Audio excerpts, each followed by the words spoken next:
আসসালামু আলাইকুম ভিউয়ার, আশা করি আপনারা সকলেই ভালো আছেন।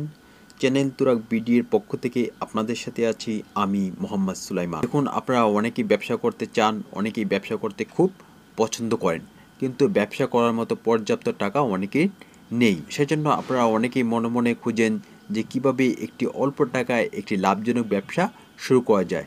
সেজন্য আজকের এই ভিডিওতে আমি আপনাদেরকে 5টি ব্যবসার ধারণা দেব, যা কিনা আপনি মাত্র 5,000 টাকায় শুরু করতে পারেন। দেখুন, আমার এই ওয়েবসাইটটিতে আমি 30টিরও বেশি ব্যবসায়িক আইডিয়া আমি আপনাদেরকে দিয়েছি, যা কিনা খুব অল্প টাকায় শুরু করা যায়। তার মধ্য থেকে 5টি ব্যবসার আইডিয়া আজকে আমি আপনাদের সামনে তুলে ধরব। এগুলো যদি আমি পড়ে শোনাতে যাই তাহলে অনেক সময় লাগবে, সেজন্য এগুলো আপনি পড়ে নেবেন। তার মধ্য থেকে আমি 5টি ব্যবসার আইডিয়া নিজের মুখ থেকেই বলবো, তাহলে সময় কম লাগবে। আর এখানে এই ওয়েবসাইট থেকে যদি পড়ে শোনাতে যাই তাহলে সময় অনেক বেশি লেগে যাবে, তাই এগুলা আপনারা পরবর্তীতে নিজেই পড়ে নেবেন। প্রথম যে ব্যবসাটির কথা আমি আপনাদেরকে বলবো সেটি হচ্ছে বুটিক ও অনলাইনে পোশাক বিক্রি। দেখুন, বর্তমানে মানুষ চায় নতুন ডিজাইনের পোশাক পরতে। বাজারে গতানুগতিক যে ধরনের পোশাক পাওয়া যায় তারা চায় সেই ধরনের পোশাক থেকেও আর নতুন ডিজাইনের কিছু পোশাক পরতে। সেজন্য তারা খানিকটা বেশি দাম দিয়ে হলেও পোশাক কিনতে প্রস্তুত।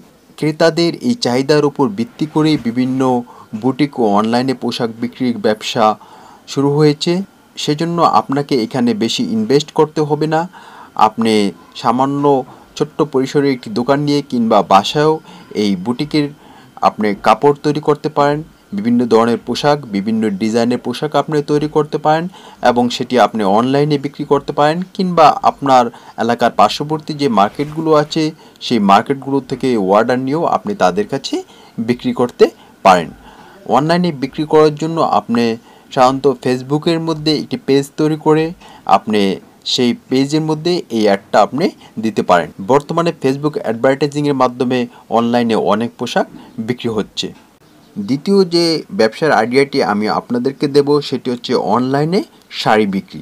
দেখুন, বর্তমানে বিভিন্ন অনলাইন সাইটে আপনি প্রবেশ করলে দেখবেন যে সাধারণত বিশেষ করে মেয়েরা অনলাইনে বিভিন্ন ধরনের থ্রি পিস, লেহেঙ্গা, গাউন এসব বিক্রি করছে। কিন্তু আমাদের দেশে শাড়ির চাহিদাও অনেক রয়েছে, কারণ আমাদের দেশে অনেক মহিলারা, এমনকি অনেক যুবতীরাও শাড়ি পরতে পছন্দ করে।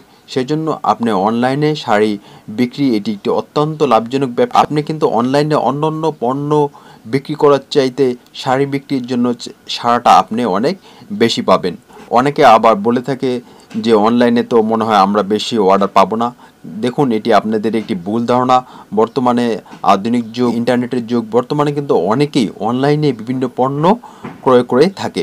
অনলাইনে পণ্য ক্রয় করার কাস্টমারের সংখ্যা দিন দিন অনেক বেড়ে যাচ্ছে, কারণ তারা অনলাইন থেকে বাজারে যে জাতীয় পণ্য পাওয়া যায় তার থেকে একটু ভালো মানের পণ্য তারা পেয়ে থাকে। অনেক সময় খুব বেশি ভালো মানের পণ্য তারা পেয়ে থাকে। সেজন্য অনলাইনে পণ্য ক্রয় করার চাহিদা কিন্তু বর্তমানে অনেক বেড়ে যাচ্ছে। সেজন্য আমি আপনাকে রিকমেন্ড করব অনলাইনে শাড়ি বিক্রি। এটি আপনার জন্য একটি অত্যন্ত লাভজনক ব্যবসা হবে এবং এই ব্যবসার জন্য আপনাকে খুব বেশি পুঁজিও বিনিয়োগ করতে হবে না। আপনি আপনার পার্শ্ববর্তী জেলার যেখানে পাইকারি বাজার আছে সেখান থেকে সেই শাড়ি ক্রয় করে আপনি অনলাইনে কিংবা আপনি অফলাইনেও আপনি এগুলো বিক্রি করতে পারবেন। তৃতীয় যে ব্যবসাটির কথা আমি আপনাদেরকে বলবো সেটি হচ্ছে ডে কেয়ার সেন্টার। দেখুন, বর্তমানে অনেকেই দেখা যায় শহর এলাকায় স্বামী স্ত্রী উভয়ই চাকরি করে। তারা সকালবেলা অফিসে যায় এবং সন্ধ্যার সময় বাসায় আসে, কিন্তু তাদের দেখা যায় অনেকেরই 5 বছর, 6 বছর, 7 বছর কিংবা 8 বছরের সন্তান রয়েছে।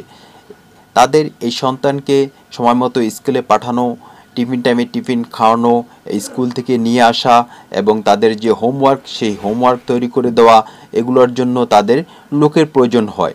যেহেতু স্বামী স্ত্রী দুজনই চাকরি করে, সেজন্য তারা এমন একটি ব্যবস্থা খুঁজেন যার মাধ্যমে তাদের এই সন্তানকে তারা দেখাশোনা করবে। সেজন্য ডে কেয়ার সেন্টারের চাহিদা বর্তমানে অনেক বেড়ে যাচ্ছে। আপনি 2 থেকে 3টি মাত্র রুম নিয়েই এই ডে কেয়ার সেন্টার তৈরি করতে পারেন। তাদের বাচ্চাকে স্কুলে পৌঁছে দেওয়া, পড়ানো, তাদের হোমওয়ার্ক তৈরি করে দেওয়া, তাদেরকে টিফিন খাওয়ানো, আপনি কয়েকজন শিক্ষক শিক্ষিকা রেখেই এই কাজটি করতে পারেন। বর্তমানে কিন্তু এই ডে কেয়ার সেন্টারের চাহিদা অনেক বেড়ে যাচ্ছে। অনেকে আবার ছোটোখাটো স্কুল করে এই স্কুলের পাশাপাশিও এই ডে কেয়ার সেন্টারটি রাখছে। সেজন্য আপনি এই আইডিয়াটিকে একটি গুরুত্বপূর্ণ আইডিয়া হিসেবে আপনি নিতে পারেন। চতুর্থ যে ব্যবসাটির কথা আমি আপনাদেরকে বলবো, যা কিনা খুবই অল্প পরিশ্রমে এবং স্বল্প বিনিয়োগ করেই শুরু করা যায়, সেটি হচ্ছে গুঁড়ো মশলা তৈরি ও প্যাকেটজাতকরণ। দেখুন, যারা সাদামাটাভাবে ব্যবসা করতে চান, বিভিন্ন জায়জামেলার মধ্যে যেতে চান না, তাদের জন্য গুঁড়ো মশলা তৈরি ও প্যাকেটজাতকরণ এটি গুরুত্বপূর্ণ ব্যবসা।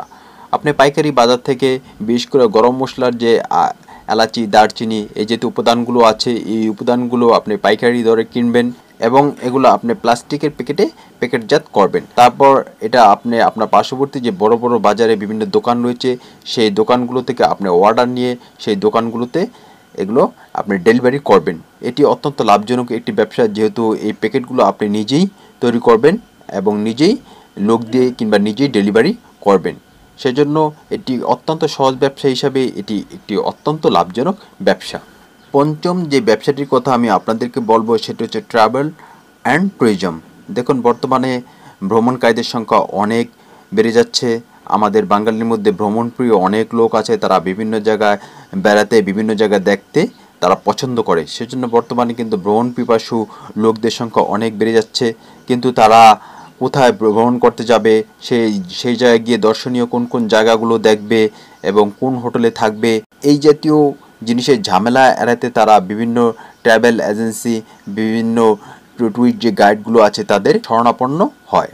সেজন্য আপনি স্বল্প পরিসরে এই ব্যবসাটি শুরু করতে পারেন। আপনাকে প্রথমে যে কাজটি করতে হবে, যে আপনি ভ্রমণকারীদের কোথায় কোথায় ভ্রমণ করতে নিয়ে যাবেন, সেই ভ্রমণ স্পটগুলো আপনি প্রথমে নির্ধারণ করবেন এবং তার কত পার্সেন্ট কমিশন দেবে সেটি আপনি আগেই জেনে নেবেন। আর তাদেরকে কোন কোন হোটেলে রাখবেন এবং সেই হোটেলে কি কি খাবার দেবেন আপনি সেটা আগেই সিলেক্ট করে নেবেন। তারপর আপনি তাদেরকে নিয়ে সেই দর্শনীয় স্থানগুলোতে আপনি ভ্রমণ করতে নিয়ে যাবেন। এক্ষেত্রে আপনাকে এই ব্যবসার পরিসর আরও বাড়ানোর জন্য আপনাকে নতুন নতুন ভ্রমণের জায়গা, নতুন নতুন ভ্রমণের স্পট আপনাকে আবিষ্কার করতে হবে। বর্তমানে কিন্তু বিভিন্ন জেলাতেই এই নতুন নতুন ভ্রমণ স্পট তৈরি হচ্ছে। সেজন্য সেই ভ্রমণ স্পটগুলোর সাথে আপনি আগে পরিচিত হবেন, সেগুলো খুঁজে বের করবেন এবং ভ্রমণকারীদের সেই ভ্রমণ স্পটগুলোতে আপনি নিয়ে যাবেন। ভিডিওটি ভালো লাগলে অবশ্যই লাইক করবেন এবং বন্ধুদের মাঝে শেয়ার করবেন। সকলকে অসংখ্য ধন্যবাদ।